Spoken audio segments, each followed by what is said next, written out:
Thank you, Mr. President. Vanuatu makes this statement on behalf of the Republic of Vanuatu and Solomon Islands.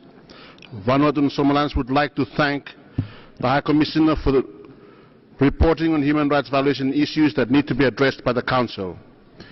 We share the concerns raised by the High Commissioner and urge all states to uphold and respect the fundamental principles of human rights. We are proud to be at the forefront advocating and engaging with other states to promote and protect human rights. Related to this agenda, we are concerned about the Indonesian government's delay in confirming a time and date for the Human Rights Commissioner to conduct its visit to West Papua. We are deeply concerned about human rights violations through the censoring of freedom of expression and assembly, as well as racial discrimination towards Papuans of the Melanesian people of the province of Papua and West Papua. The 2019 Pacific Islands Forum Leaders Communique calls on all parties to protect and uphold the human rights of all residents and to work to address the root causes of the conflict by peaceful means.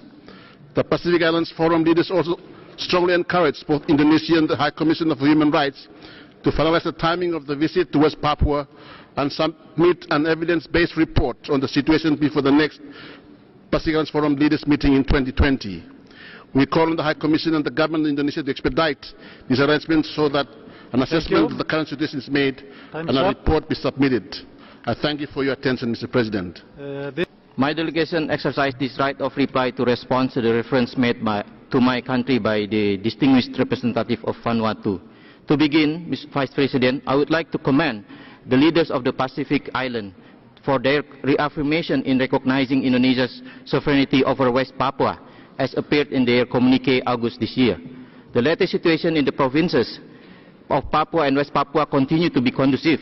All necessary measures have been taken to address the unfortunate and isolated incidents in Malang and Surabaya, where several individuals used derogatory words against Papuan students. The Indonesian government deeply regrets the aforesaid incident and has consequently brought the perpetrators to justice.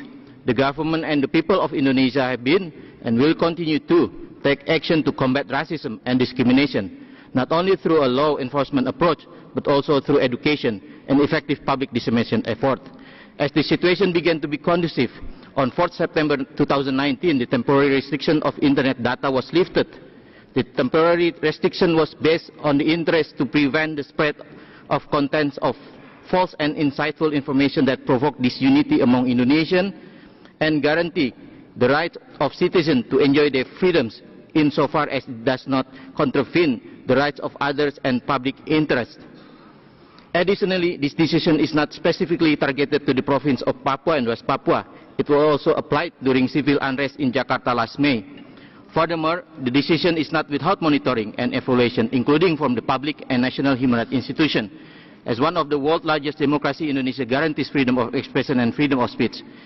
Mr. Vice President, on the visit, during High Commissioner Z's visit to Indonesia in February 2018, our government invited him to visit Papua to observe the fast development in the region, as well as to be more informed of the challenges being addressed across Indonesia.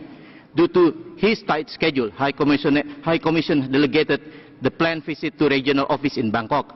We are currently working with the regional office to prepare this planned visit, designed to showcase the development in the province of Papua and West Papua. I thank you.